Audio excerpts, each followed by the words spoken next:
Halo, perkenalkan nama saya Syarifina Naraswari Vanessa Putri dengan NPM 240410102448 dari Program Studi Administrasi Publik kelas Bela Negara G186. Dan di sini saya akan mempresentasikan hasil artikel mengenai review artikel yang telah saya buat dan diupload di sosial media di akun Instagram saya yang berjudul Peran Pemuda dalam Bela Negara Menggunakan Perspektif Administrasi Negara atau Administrasi Publik dan Pembangunan Nasional. Di dalam artikel ini menganalisis peran pemuda untuk upaya pembentukan bela negara menggunakan perspektif administrasi publik. Fokus pembahasannya meliputi landasan kebijakan, kemudian adanya peran pendidikan serta program-program pemerintah, mekanisme partisipasi pemuda, kemudian implementasi tantangan-tantangannya, rekomendasi kebijakan-kebijakan yang berorientasi pada tata kelola publik atau biasa disebut yang namanya good governance. Tentunya untuk memperkuat yang namanya pertahanan pemuda terhadap ketahanan nasional. Temuan ini tuh menunjukkan bahwa pemuda itu bisa untuk berpotensi menjadi aktor dalam pembinaan untuk berbasis pendidikan kewarganegaraan, program terstruktur, serta adanya kolaborasi antar institusi dan masyarakat dijalankan secara sinergis. Yang melatar belakangi hal ini adalah dalam sudut pandang administrasi publik sendiri itu memiliki peran strategis untuk generasi muda yang dimana mewujudkan yang menggunakan perumusan kebijakan publik yang adaptif. Sehingga birokrasi itu harus bisa menciptakan yang namanya instrumen untuk program yang mau mengakomodasikan ekspresi bela negara ini dalam bentuk modern, seperti literasi digital atau pengembangan ekonomi kreatif untuk bentuk kedaulatan ekonomi kita. Penyelenggaraan publik yang efektif tentunya memerlukan yang namanya aparatur sipil negara atau disingkat ASN. ASN ini mampu menjadi fasilitator nantinya. Yang saya tulis di artikel mencakup 3. Yang pertama, adanya penyediaan ruang kolaborasi. Ini tuh memiliki tujuan untuk pemanfaatan aset publik yang dimana innovation hubs. Kedua, digital government, yang dimana mengintegrasikan yang namanya teknologi untuk pelayanan yang menarik minat generasi Gen Z atau milenial. Ketiga, social equity, memastikan berkesempatan untuk berkontribusi dalam pembangunan nasional yang terdistribusi secara adil. Dari sisi manajemen publik ini kita bisa lihat bahwa keterlibatan pemuda dalam pengawasan kebijakan seperti melalui kanal pengaduan publik, bahkan komunitas aktivisme itu juga bisa. Ini merupakan bentuk nyata dari adanya pertahanan sipil, sehingga generasi muda yang kritis dan proaktif itu berfungsi sebagai sistem kontrol sosial yang memastikan keberlangsungan hidup negara melalui integritas birokrasi yang terjaga. Jadi secara aman dan terjaga. Konsep bela negara sendiri serta kebijakan pemerintah dalam perspektif administrasi publik itu bisa didefinisikan sebagai yang dilakukan dalam kebijakan nasional sebagai upaya pembinaan kesadaran, sikap, kemampuan warga negara untuk mempertahankan negara NKRI kita dalam berbagai bentuk ancaman karena sudah meliputi yang namanya pendidikan, pelatihan, sinergi antar lembaga yang pastinya memiliki tujuan untuk pembinaan yang terstruktur ini.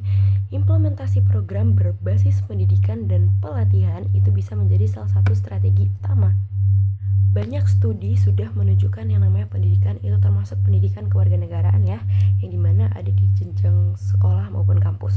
Selain itu, ada yang pendidikan formal maupun non-formal juga bisa melalui organisasi kemahasiswaan seperti BEM, HIMA, atau yang lain itu juga bisa. Mungkin di lingkup kampus itu bisa seperti UKM juga, kemudian komunitas-komunitas serta adanya pelatihan. Tentunya bisa berperan untuk mewujudkan nilai nasionalisme di dalam generasi muda, tentunya di kalangan sekolah maupun mahasiswa ini. Mungkin di penelitian empiris ini ditemukan bahwa di lingkungan kampus itu adanya tingkat variasi yang berbeda di dasar bela negara ini. Mungkin antara pemudanya sendiri tergantung pada kualitas dan intensitas pembinaan.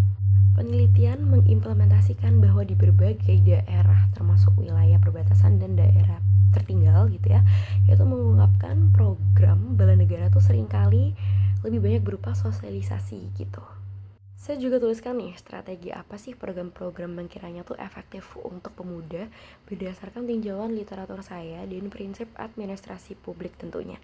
Jadi saya sebutkan 2 saja terkait sejumlah strategi yang saya sarankan. Pertama, integrasi pendidikan bela negara di kurikulum dan kegiatan ekstrakurikuler. Mungkin dari kegiatan ekskul itu bisa dimulai dari sekolah menengah pertama sekolah menengah ke atas, bahkan di perkuliahan.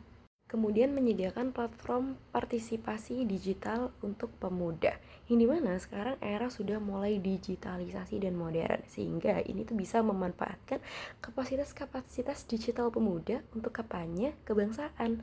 Selain itu, advokasi lokal juga bisa, serta adanya deteksi dini isu-isu. Banyak banget teman-teman sebenarnya program yang saya sarankan. Mungkin di sini saya akan bahas mengenai tantangan-tantangan yang terjadi secara etis maupun administratif. Mungkin risiko utamanya ada di politisasi. Mungkin adanya pembinaan bela negara yang harus tetap menjaga yang namanya netralisasi dan tidak menjadi alat politisasi. Tentu rekomendasi dari saya mengenai kebijakan untuk pemerintah dan penyelenggara pendidikan dapat diwujudkan dengan memformalkan namanya kerangka kinerja nasional daerah, lebih tepatnya ya, untuk pembinaan negara yang menyertakan indikator kinerja berbasis outcome atau berbasis hasil.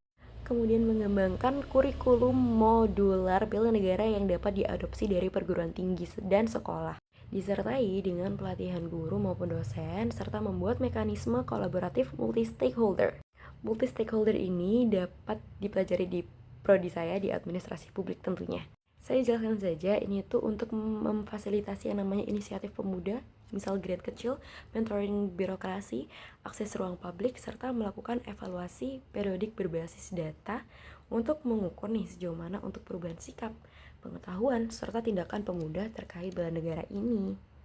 Langsung pada kesimpulan, jadi dalam perspektif administrasi publik bisa kita simpulkan bahwa pemuda itu bisa loh berperan penting dan strategis, berperan sentral dalam memperkuat bela negara yang ada di negara kita. Syaratnya nih, apabila negara tuh mampu untuk menyediakan ruang partisipasi, akses pendidikan, dan payung kebijakan yang suportif kepada pemuda. Sehingga keberhasilan transformasi ini itu sangat-sangat bergantung pada kualitas tata kelola publik. Tentunya dijalankan oleh pemerintah. Alih-alih menetapkan dan menerapkan pola komunikasi top-down yang kaku, birokrasi juga harus menciptakan sinergi-sinergi antar lembaga yang kohesif guna menghilangkan ego sektoral dalam pembinaan kepemudaan. Sehingga hal ini tuh menuntut adanya penguatan kapasitas lokal agar nilai-nilai itu dapat diinternalisasikan dalam bentuk secara konseptual sesuai dengan tantangan unik yang ada di setiap-tiap daerah. Ya, mungkin itu saja penjelasan singkat dan garis besar tentang artikel saya.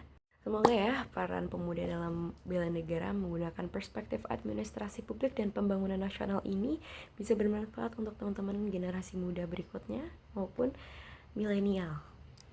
Sekian dari aku, Syarafina Naraswari Vanessa Putri, izin pamit undur diri. Terima kasih. Bye.